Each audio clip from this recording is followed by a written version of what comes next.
Hey everybody, welcome back to another lesson in the mini class series that I'm doing right now on doing actually.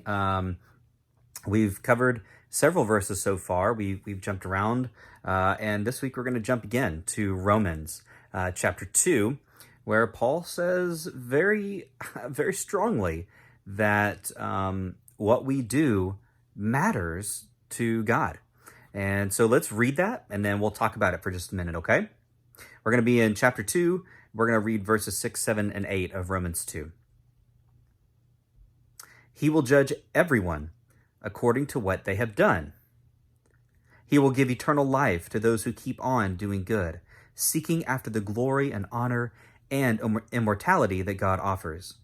But he will pour out his anger and wrath on those who live for themselves, who refuse to obey the truth and instead live lives of wickedness. It's a really powerful passage, I think. There are a couple things that I want to take away from it.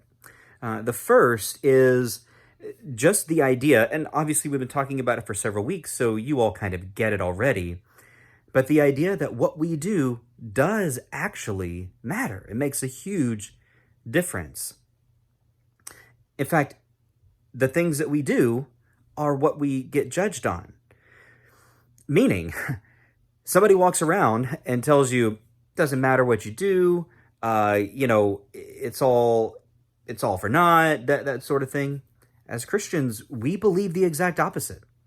We believe that it does actually matter what you do. And so there's no excusing away.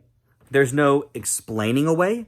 There's no, well, that's just how that person is. Sorry, I kind of adjusted my camera a little bit there.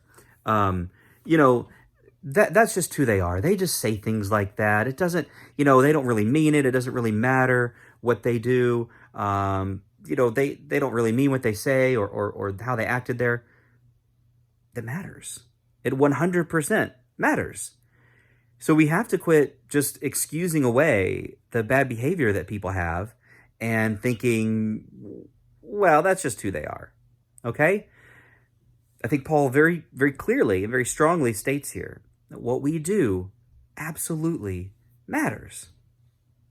But then going even beyond that first verse in verse 6,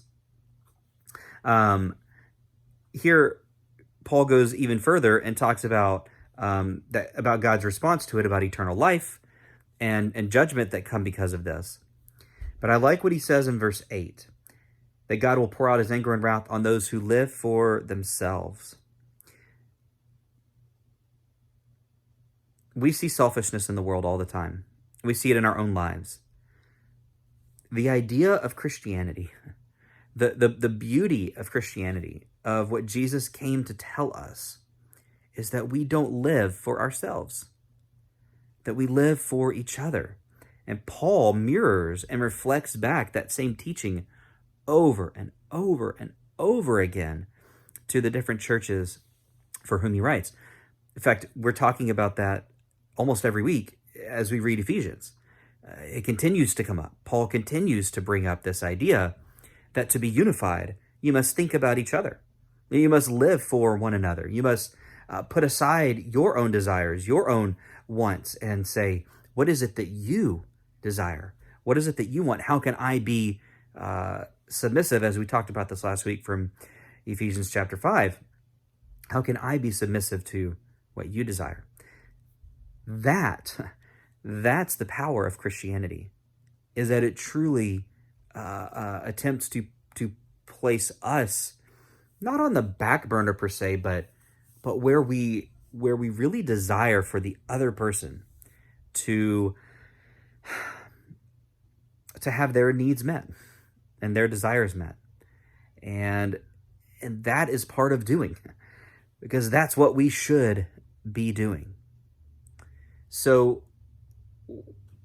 the two things that I want to get across this week in this lesson. First, that it absolutely matters what you do. What you do doesn't define you, right? I define myself as a Christian, but I do things that I should not do. And again, in the sermon just a couple days ago, I mentioned that. We all do things that we shouldn't do.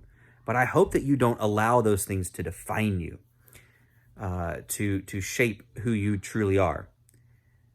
But it does matter what we do, and we have to stop making excuses for other people and just saying, well, that they just joke that way. It's okay. They don't really mean what they said. We got to stop doing that. That's one big thing. And then the second big thing, again, comes down to not living for yourself, not doing for yourself, but for others. And that's doing from Romans chapter 2 here. I'll be back next week with another verse or passage to take a look at and dive into. I hope the thoughts today were helpful to you, and give you something to think about as you go forward throughout this week. All right, everybody, take care, and I'll be back again next week, and I'll talk to you very soon.